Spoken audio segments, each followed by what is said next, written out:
사명을 따라 사는 삶. 에이미 카마이클은 아일랜드에서 태어난 여성이었습니다. 어린 시절부터 건강이 약했던 그녀는 선교에 대해 큰 열정을 품고 있었습니다. 하지만 그녀의 몸은 자주 병약했고 주변 사람들은 그녀의 꿈을 말렸습니다. 그러나 에이미는 하나님의 부르심을 확신했고 1895년 인도로 떠났습니다. 당시 인도에서는 힌두교 사원에 팔려간 어린 여자아이들이 성적으로 착취당하는 일이 만연했습니다. 에이미는 이 끔찍한 현실에 분노했고 자신이 이 아이들을 구해야 한다는 하나님의 강력한 부르심을 느꼈습니다. 그녀는 위험을 무릅쓰고 아이들을 하나둘 데려오기 시작했고 마침내 도나버 선교 공동체를 세워 50년 동안 1000명이 넘는 아이들을 돌보았습니다. 그녀는 평생 한 번도 고향으로 돌아가지 않았고 병상에서 사명을 다하다 조용히 세상을 떠났습니다.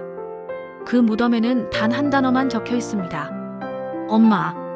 에이미는 자기 삶을 온전히 하나님의 부르심에 내어드렸고 고난 속에서도 사명을 따르는 삶의 본을 남겼습니다.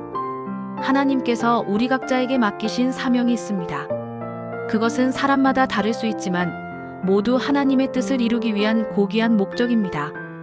고난이 따를지라도 사명을 따르는 삶은 영원한 가치를 남기며 하나님의 기쁨이 될 것입니다.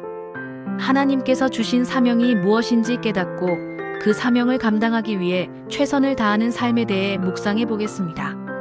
오늘의 말씀 에베소서 1장 18절 찬송가 323장 461장.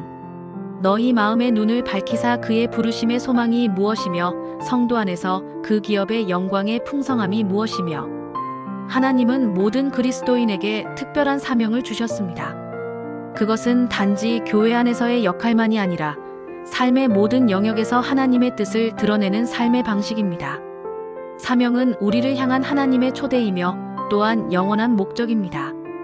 우리의 인생은 사명을 위해 살아가는 길인 것입니다. 사명은 우리의 뜻에서 비롯되지 않습니다. 그것은 하나님께서 주시는 부르심에서 시작됩니다.